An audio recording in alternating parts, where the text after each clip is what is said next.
Welcome. In this video I will show you how to set up or how to disable face unlock on your DELL Latitude 7410 laptop.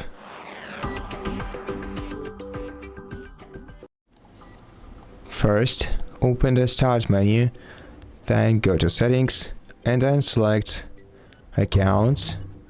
Now in Accounts you're gonna have to find Sign In options and open this menu. Select Facial Recognition, Windows Hello, and click Setup. Click Get Started, and now you're gonna have to enter your PIN code or Setup 1 if you don't have it yet. And now make sure that your face is centered in frame, and also make sure that you open the camera shutter.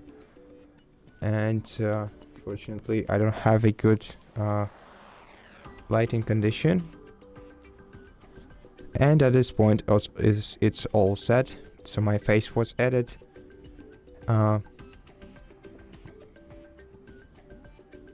And that's basically it. If you want to, you can improve your recognition by adding your face once again, and but this will increase the sign-in errors, so your device will be less likely able to recognize your face.